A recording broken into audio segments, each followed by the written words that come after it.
You've got your dates locked in, time off has been approved, and you're dreaming about visiting Hawaii for as long as you can remember. And now you're trying to answer one of the questions that can really make or break your whole vacation. Which island, specifically Maui or Big Island? And today I'm going to help you answer that one question directly, because these two islands are completely different experiences, and the right one depends entirely on you and who you're traveling with and the experience you're hoping to create in the islands. Aloha and welcome to Hawaii's Best. I'm Bryan Murphy, Hawaii destination expert and your personal guide to planning an unforgettable trip to Hawaii.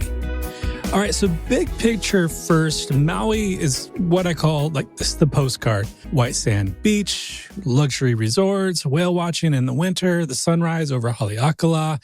It's polished, centralized, and it absolutely delivers on the, quote, classic Hawaiian vacation. The Big Island is kind of like the frontier. It's a geological wonder in that it literally it's still being developed, hence all the activity with the volcanoes. There's 5 volcanoes that form that island. 2 are still active today, and it contains 63% of the entire state's landmass, and it's 5 times the size of Maui. The stat that really still blows my mind today about the Big Island is that it hosts 11 of the world's 13 climate zones. So yeah, you can drive from your sunny Kona beach resort to snow at the summit of Mauna Kea, the tallest mountain on Earth, measured from its ocean floor base. And then you can go to the lush rainforest in Hilo, all in about 90 minutes to about 2 hours. That's really not an island. It's kind of like a mini continent. I definitely have experienced both islands, Maui and Big Island, formerly called Hawaii Island. Now it's called technically Hawaii, which is really confusing. A lot of locals are still going by Big Island or Hawaii Island. So Big Island is definitely still appropriate and used. But let me take you inside each one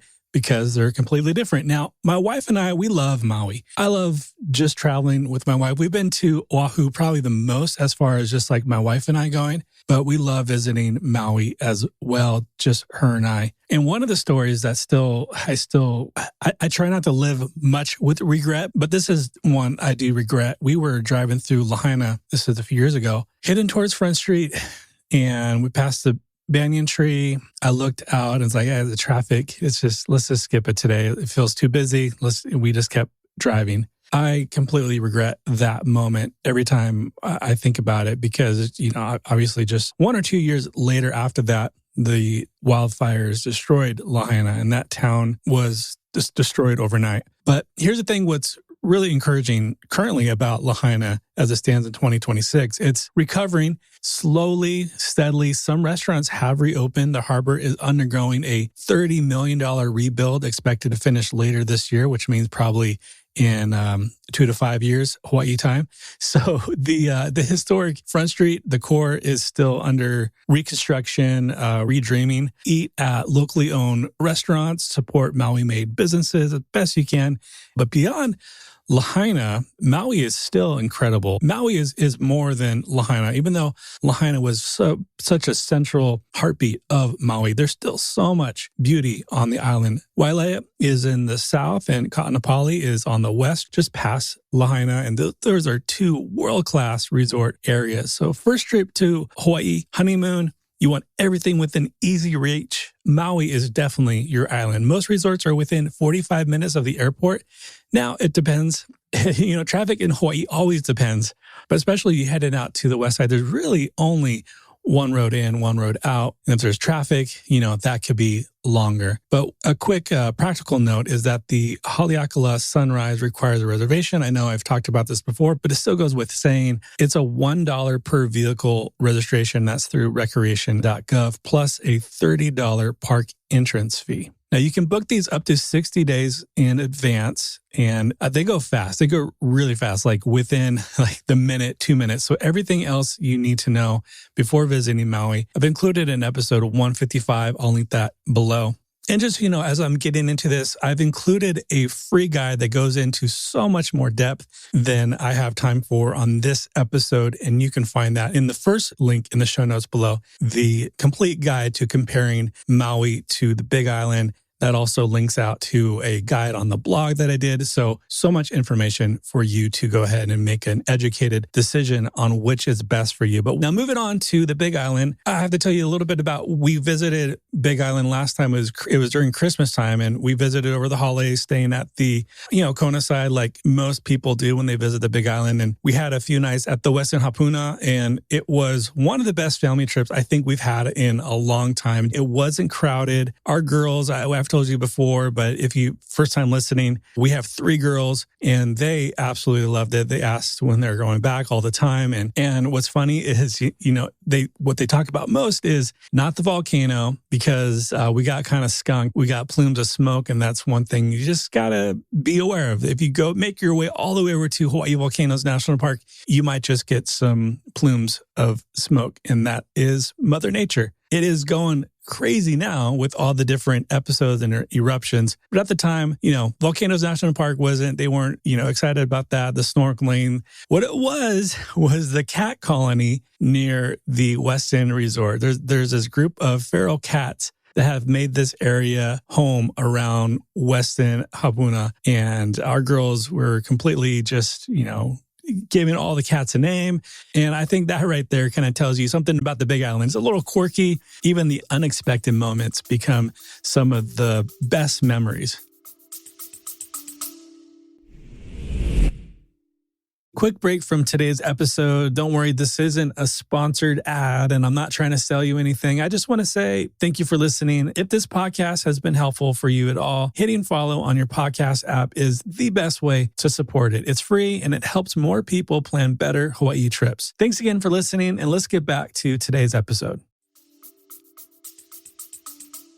And since I gave you a little update about 2026 on Maui, there's a live update if you've been following the Hawaii travel news section on our blog. As of April 27th, 2026, Kilauea has been erupting episodically. That means off and on since December 23rd, 2024, which is unheard of. The most recent episode just ended 4 days ago, with lava fountains reaching over 900 feet. And the USGS is forecasting the next episode between May 2nd and May 6th. So if you're heading to the Big Island soon, you may witness one of the most spectacular natural events on the entire planet. But just know, with lava comes a lot of people. A lot of people are going to want to go to the national park. So if you want to see lava, you definitely want to check the national park's website about current conditions. And even on like a quote off day when we didn't see lava, it was still a matter of circling the parking lot near the visitor center to try to find a spot to park. So it does get really busy, especially when there is active lava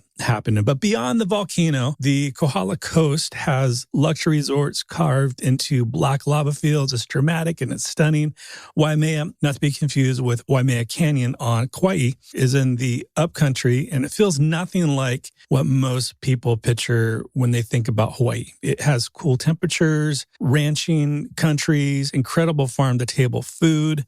And then you got Hilo on the east side, and it's considered the rainiest town in all of the United States. So it gets over some 270 rain days a year. But don't let that scare you, because showers last 20 minutes and it clears and you get a rainbow, so it's totally worth it. But the waterfalls, also the botanical gardens, the local food scene in Hilo, it's amazing. We like pineapples. I think it's called pineapples. We love that spot. But generally one of the most underrated experiences in the state. Also, 2 important updates. Rainbow Falls and Kua Bay State Park now charge non-resident entry fee, and that is $5 per person, $10 per vehicle. A quick logistics tip: you need to rent a car, and I would say on Maui as well, definitely you want to rent a car. Big Island is big, it's huge, it's enormous. It took us about 2 hours. We took our time getting over from Kona to Hawaii Volcanoes. It took us about 2 hours. But for a full rundown of some of our favorite top 5 experiences